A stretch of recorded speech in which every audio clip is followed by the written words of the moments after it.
A few days later, Drew and his mother, Catherine, received a visit from Jake Blanchard. He had attended the funeral, but was silent through its entirety. Catherine invited him in and offered an iced tea. The raw emotions of the week were still evident as the odd trio sat in the living room in silence. Jake held his glass in both hands, either to keep it from falling or to give his hand something to do while he worked up the courage to speak. How ironic that a Special Forces soldier of Jake's caliber, with years of combat training and experience, could be reduced to a hesitant, irresolute man struggling to say a few meaningful words. Drew had seen his mother have this effect on other men, for she was a beautiful woman. The kind of pretty that could not be diminished with dirt, sweat, or sorrow. In fact, the worse the condition, the more resolute her beauty shone through in defiance. Her dark brown hair usually fell loose across the right side of her olive-toned face. Deep blue eyes, framed by high brows and accentuated cheekbones, captured the gaze of both men and women. Drew remembered how he'd blush when his dad talked about how beautiful she was. But he was right. As Drew looked across the room at Jake, he realized that his mother's beauty was not what was causing the man's unsettled beginning. Jake finally set the sweating glass of tea on the coffee table before him. "Ma'am, I'm not very good with words, but I do have a few I need to speak."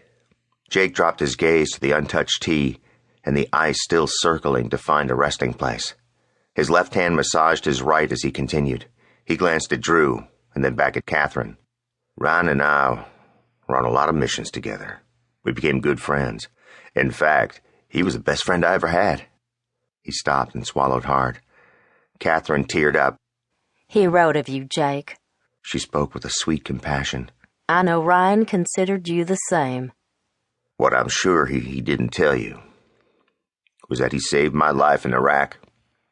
I owe him everything." Catherine dabbed her eyes with the Kleenex.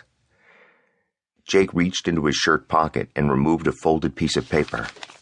"I'm sure he would have wanted you to have this. It was a letter he was writing as we got called on our last duty together. He gave it to me just before." Drew's mother gasped, and tears streamed down her face. Jake leaned across to her, and she took the letter as though it was as precious as gold.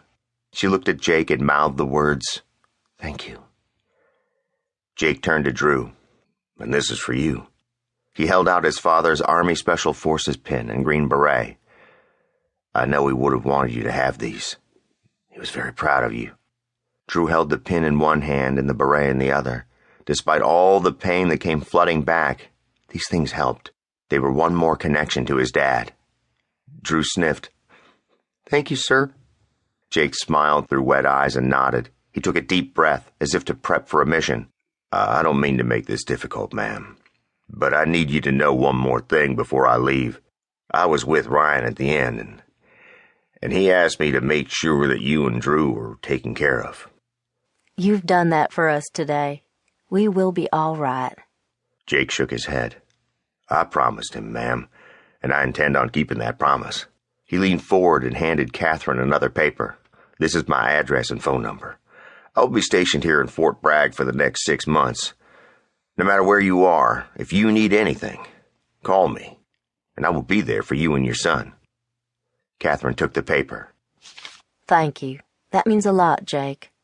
He nodded, then stood up. Drew walked with his mother to the door to see Jake out. On the porch, Jake turned. "It was an honor to serve with your husband, ma'am. He was one of those rare men of honor and integrity." Jake put a hand on Drew's shoulder. "He could be very proud of your father." He looked as if he wanted to say something else, but instead turned and left. When the door closed, Drew and his mother retreated to their rooms to spend time with their new treasures. Later, Drew's mother read the letter to him. One part stated that Drew's dad had some exciting news to share, but that it was too important to share in a letter. He wanted to tell them in person. Whatever it was news that was lost forever. Worse than that was how the letter ended. "Please tell Drew that I miss him, and that was it."